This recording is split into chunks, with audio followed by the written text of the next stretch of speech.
이 시간에 오늘 우리에게 주신 하나님의 말씀 함께 나누겠습니다. 오늘 함께 나눌 하나님의 말씀은 에베소서 3장 6절에서 9절의 말씀입니다. 우리 함께 읽겠습니다. 오늘 세 번역으로 함께 읽겠습니다. 그 비밀의 내용인즉 이방 사람들이 복음을 통하여 그리스도 예수 안에서 유대 사람들과 공동 상속자가 되고 함께 한 몸이 되고 약속을 함께 가지는 자가 되는 것입니다. 나는 이 복음을 섬기는 일꾼이 되었습니다. 내가 이렇게 된 것은 하나님께서 그분의 능력이 작용하는 대로 나에게 주신 그분의 은혜의 선물을 따른 것입니다. 하나님께서 모든 성도들 가운데서 지극히 작은 자보다 더 작은 나에게 이 은혜를 주셔서 그리스도의 헤아릴 수 없는 부요함을 이방 사람들에게 전하게 하시고 만물을 창조하신 하나님 안에서 영원 전부터 감추어져 있는 비밀의 계획이 무엇인지를 모두에게 밝히게 하셨습니다. 아멘.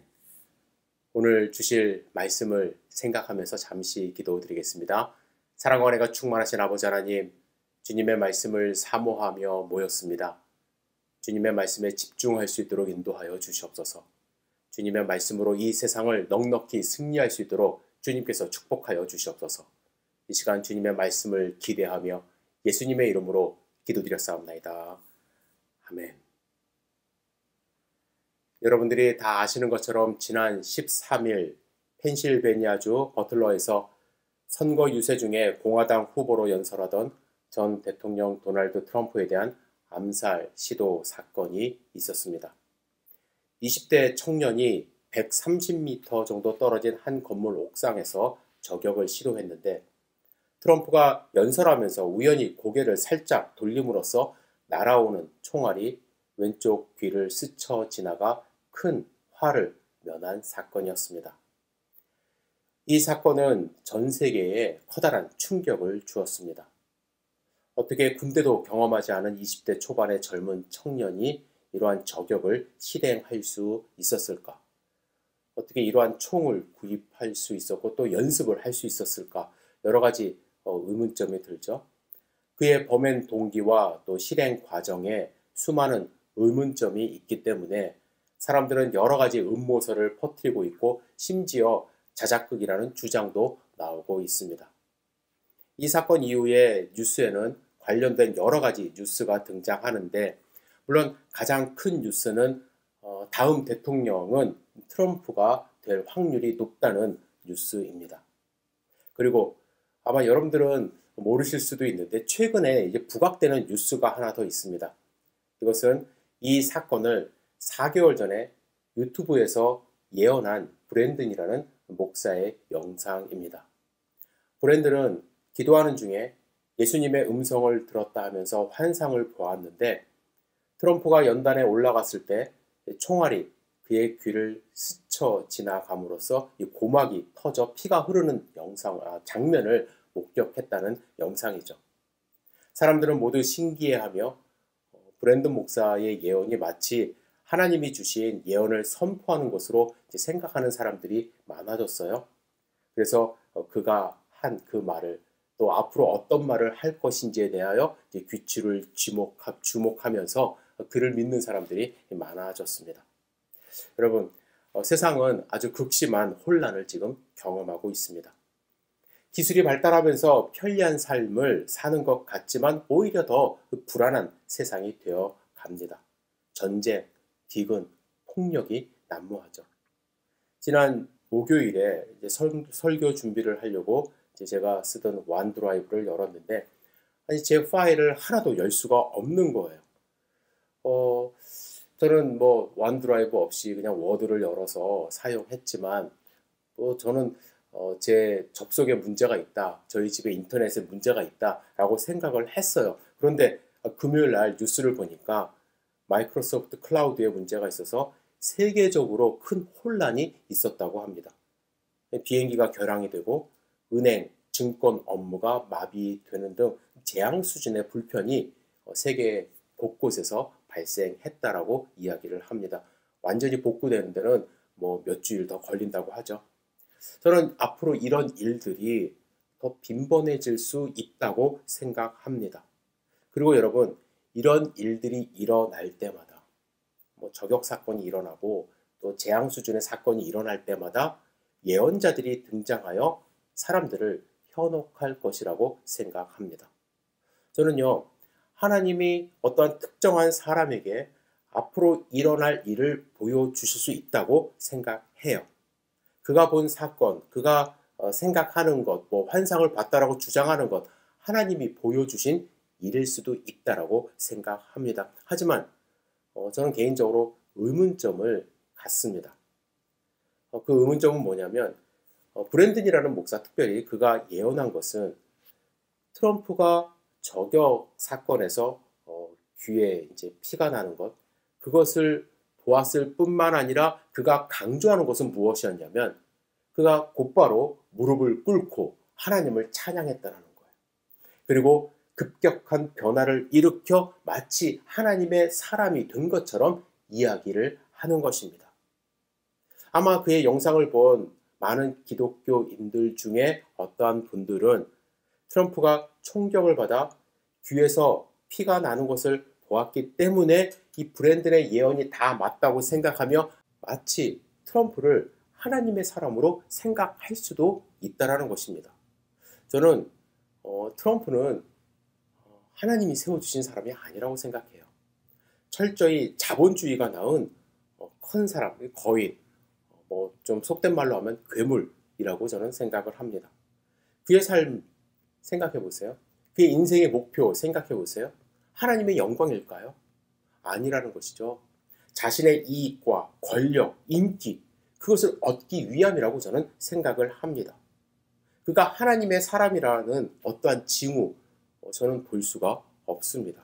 따라서 맹목적으로 브랜든이라는 목사의 말을 믿고서 그가 어떠한 예언을 할지 더 기대하고 마치 공화당의 트럼프가 대통령이 되어야 한다는 식으로 해석하고 따르는 것, 저는 옳지 않은 모습이라고 생각해요. 단 여러분, 우리가 믿고 따라야 할 것, 성경에 있어요.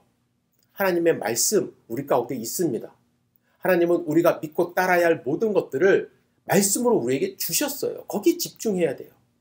특히 우리가 함께 나눌 에베소 3장에 바울은 하나님이 그에게 밝혀주신 엄청난 비밀을 이야기하고 있습니다. 그 비밀이 밝혀졌어요. 3절을 세 번역으로 읽겠습니다. 시작. 하나님께서는 나에게 그 비밀을 계시로 알려주셨습니다. 우리는 이 비밀을 이미 밝혀졌기 때문에 알고 있잖아요. 그래서 별거 아닌 것처럼 생각해요. 하지만 바울 당시 이 바울이 발견한 이 비밀은 너무나도 엄청난 것이어서 감히 입 밖으로 말할 수도 없는 것이었습니다. 그 비밀의 내용이 6절에 기록되어 있습니다. 세 번역으로 계속 읽을게요. 시작. 그 비밀의 내용인즉 이방 사람들이 복음을 통하여 그리스도 예수 안에서 유대 사람들과 공동 상속자가 되고 함께 한 몸이 되고 약속을 함께 가지는 자가 되는 것입니다. 여러분, 하나님이 바울을 통해서 분명히 보여주신 숨겨왔던 비밀은 무엇입니까? 하나님을 알지 못하는 모든 이방 사람들이 이 복음을 통하여 하나님의 자녀가 되는 것이에요. 그렇죠? 그것이 복음이고 그것이 비밀입니다. 이 복음이 바울을 통하여, 사도들을 통하여, 교회를 통하여 선포되고 전달되고 땅끝까지 이르러 하나님의 복음이 전달되는 것, 그것이 바로 하나님의 뜻이라는 것입니다. 여러분, 이 비밀은 이미 밝혀졌고 우리는 밝혀진, 계시된 예수 그리스도의 복음을 선포하며 사는 것, 그것이 바로 하나님의 뜻임을 여러분들 분명히 아셔야만 합니다. 하나님은 바울에게 많은 능력을 주셨어요. 그가 기도할 때 병든 자가 일어났고 죽은 자도 살아났습니다. 그는 성경에 능통한 랍비였을 뿐만 아니라 나면서부터 로마 시민권을 가질 만큼 부와 권력을 지닌 그러한 가정에서 태어났어요. 하지만 그는 그 모든 것을 복음 전파를 위하여 내려놓는다라고 이야기를 했습니다. 오직 그는 복음을 섬기는, 복음을 전파하는 일꾼이 되었습니다. 8절에 보시면 그는 스스로 모든 성도 가운데서 지극히 작은 자보다 더 작은 자에게 이 은혜를 주셔서 그리스도의 헤아릴 수 없는 부요함을 이방 사람들에게 전하게 하셨다라고 그는 고백합니다. 그리고 그는 그리스도 안에서 영원히 감춰져 있었던 그 비밀의 계획이 무엇인지를 밝혔어요. 그것은 뭐예요? 오직 복음. 예수 그리스도의 복음이 땅 끝까지 전해지는 것. 그것이 우리가 알아야 할 단 한 가지의 비밀이고 우리가 추구해야 할 삶의 목표라고 이야기를 합니다. 바울은요, 에베소 교인들뿐만 아니라 우리들도 이 비밀을 아는 자로서 흔들리지 않는 삶을 살기를 간절히 원했습니다. 당시의 사람들은 바울이 감옥에 갇혀 있는 그 모습을 보면서 그가 하나님의 일 하는 거 맞아? 라는 의문을 가졌거든요. 하나님의 일을 하는 사람들이 왜 핍박받지? 라는 생각으로 하나님의 존재를 의심하거나 마음에 낙심되는 사람들이 많이 있었습니다. 그래서 13절에 바울이 이렇게 권면합니다. 그러므로 여러분을 위하여 당하는 나의 환난을 보고서 여러분이 낙심되는 일이 없기를 바랍니다. 내가 당하는 환난은 여러분에게 영광이 됩니다. 바울은 그가 당하는 환난이 고통으로 끝나는 것이 아니라 우리에게 영광이 된다라고 이야기를 해요. 왜요? 그의 복음 전파로 우리가 하나님의 자녀가 되었기 때문이죠. 그렇죠?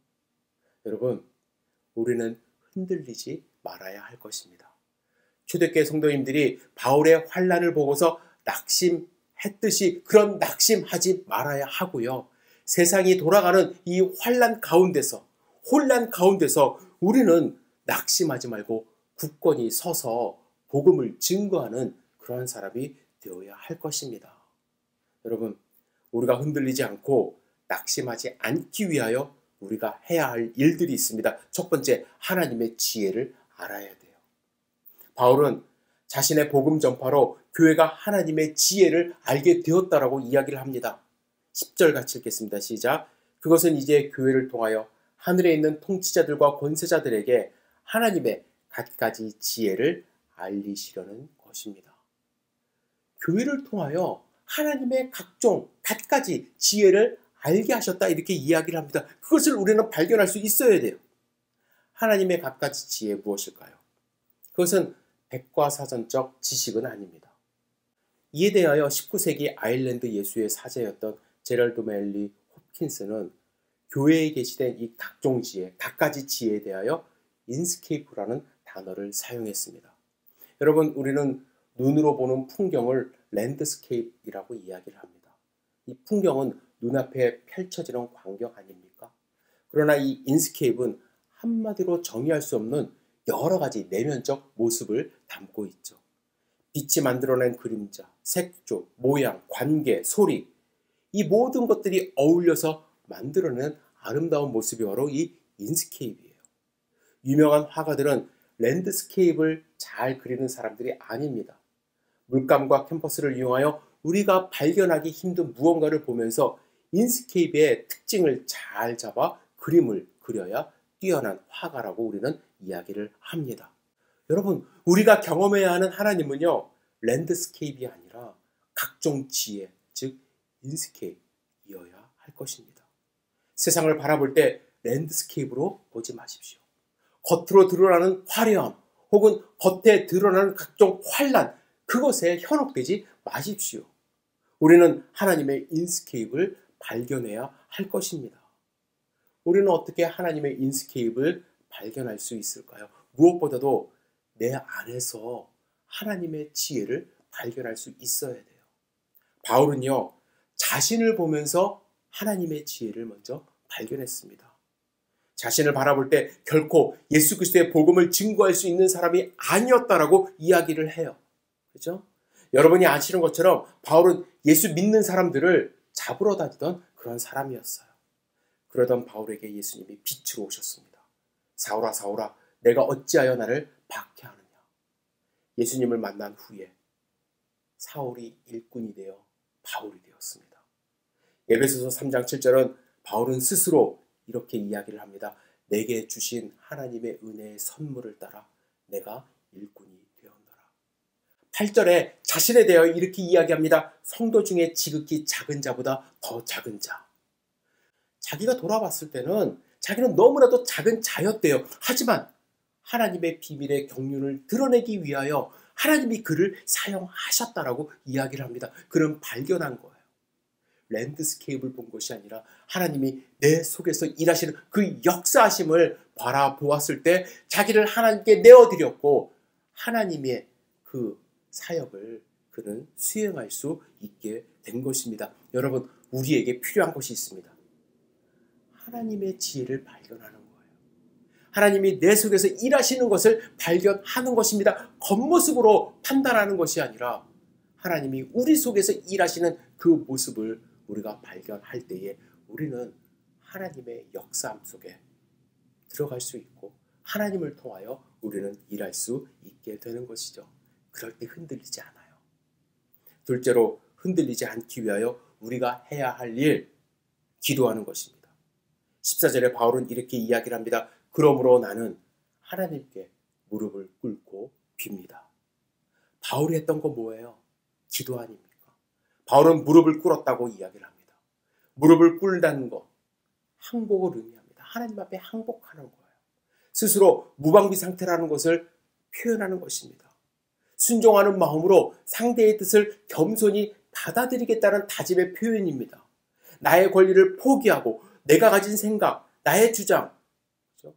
의지까지도 포기하면서 과감히 하나님의 생각을 받아들이고 하나님의 음성을 듣겠다라는 표현입니다.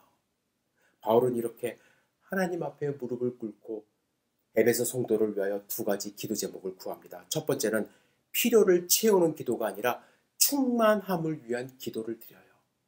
여러분, 대개 누군가를 위하여 중보기도 할 때 누군가의 필요를 채우기 위한 기도를 많이 합니다. 슬픔, 아픔을 경험하는 지체를 위하여 치유와 회복을 위해 중보 많이 하죠. 당연히 해야 합니다. 이러한 기도, 채움을 위한 기도, 우리 최선을 다하여 해야 할 것이에요. 그러나 오늘 우리가 읽은 바울의 기도는 좀 차원이 달라요. 눈에 보이는 필요를 채우는 기도가 아니라 충만함을 위한 기도를 하고 있습니다. 너무나도 중요하기 때문에 16절에서 19절 우리 함께 크게 읽겠습니다. 시작. 그의 영광의 풍성함을 따라 그의 성령으로 말미암아 너희 속사람을 능력으로 강건하게 하시오며 믿음으로 말미암아 그리스도께서 너희 마음에 계시게 하시옵고 너희가 사랑 가운데서 뿌리가 박히고 터가 굳어져서 능히 모든 성도와 함께 지식에 넘치는 그리스도의 사랑을 알고 그 너비와 길이와 높이와 깊이가 어떠함을 깨달아 하나님의 모든 충만하신 것으로 너희에게 충만하게 하시기를 구하노라. 바울은 에베소 교인들이 하나님의 충만하심을 경험하기를 원했습니다. 바울은 이미 그것을 경험했거든요. 바울이 하나님을 경험해 보니까 하나님은 어떤 분이에요? 우리의 존재와 우리의 행위보다 늘 앞서신 분 아닙니까? 우리의 삶의 문제보다 위에 계신 분이에요. 우리는 그러한 풍성함 속에 들어가야 돼요. 그래야 우리의 문제 가운데 우리는 허덕이지 않을 수가 있는 거예요. 그 풍성함을 경험하지 못하면 우리는 그리스도인으로서 정말 슬픈 삶을 살아갈 수밖에 없습니다. 그래서 기도를 통하여 하나님의 풍성함을 경험하고 하나님의 풍성하심으로 채워지도록 우리는 함께 노력을 해야 한다고 이야기를 합니다. 엄청난 지진으로 거의 폐허가 된 아이티라는 나라에 에디라는 5살 여자아이가 있었습니다. 그는 지진으로 온 가족이 죽고 고아가 된 후에 미국의 한 가정에 입양이 되었습니다. 그 가정에 처음 온 에디는 난생 처음 풍성한 식탁을 접합니다. 식탁 위에는 고기, 야채, 과일, 빵 등이 있었습니다. 그런데 문제는 그 집에는 에디 위에 10대 오빠 2명이 있었다는 것이죠. 10대 오빠들의 먹는 속도가 놀라웠습니다. 에디가 불안해하는 거예요. 입양한 엄마가 가만히 눈치를 보니까 에디가 불안해하는 이유를 발견한 것입니다. 이 많은 음식들이 사라지는 속도를 보면서 이런 음식 내가 또 먹을 수 있을까? 저 오빠들 사이에서 내가 살아남을 수 있을까? 하는 그런 눈치였다고 합니다. 그래서 엄마는 에디의 손을 잡습니다. 빵이 든 서랍을 열어 보여줍니다. 냉장고 안에 음식을 보여주면서 그 안에 주스, 야채, 과일 등이 있음을 보여주었습니다. 이 집에는 음식이 많이 있다라고 에디를 안심시킵니다. 여러분, 어쩌면 기도는 이것과 비슷해요. 풍성한 하나님을 경험하면서 더 이상 불안해하지 않는 것. 하나님을 경험하지 못한 사람들에게 하나님을 경험하도록 자신의 충만함으로 그들이 충만할 수 있도록 기도하는 것. 그것이 바로 중보기도가 아닌가 생각을 합니다. 교회는 이렇게 풍성하신 하나님의 은혜를 경험하는 자들이 그 풍성함을 전달하기 위해 교제하며 은혜를 나누는 것이 바로 이 교회의 사명이라고 할 수가 있습니다. 그리고 바울은 두 번째로 하나님의 풍성함을 경험할 뿐만 아니라 속사람이 강건해지기를 위하여 기도합니다. 16절 다시 읽을게요. 시작. 그의 영광의 풍성함을 따라 그의 성령으로 말미암아 너희 속사람을 능력으로 강건하게 하시오며. 바울은 에베소 교회 성도들의 속사람이 강건해지기를 위하여 기도했습니다. 여기서 말하는 속사람, 어떤 사람일까요? 대부분의 학자들은 우리의 내적인 삶, 우리의 마음, 우리의 영혼, 우리를 생각하면서 이제 해석을 합니다. 하지만 저는 마르쿠스 바르트라는 학자가 주장하는 것을 소개하기를 원합니다. 그는 문자적 번역으로는 이 속사람이 우리가 될 수도 있지만 이 구절이 예수님을 지칭하는 대문자 이너맨이 될 수 있다고 주장합니다. 그래서 바르트는 이렇게 번역을 해요. 그의 성령으로 말미암아 너희가 능력으로 강건해져서 속사람이신 예수를 향해 자라가고 믿음으로 말미암아 메시아께서 너희 마음에 계시기를, 이렇게 번역을 했습니다. 이렇게 번역하면 우리 마음속에 있는 이너맨, 속사람은 바로 예수 그리스도가 되는 거예요. 우리는 기도할 때 나의 속사람, 즉 내 자신의 내성이 강해지고 성장하기를 위하여 기도해야만 합니다. 내가 강해지기를 위해서도 기도해야 하죠. 하지만 이런 기도는요, 위험성을 갖고 있어요. 어떤 위험성이냐면 내적인 삶을 신성시한다라는 거예요.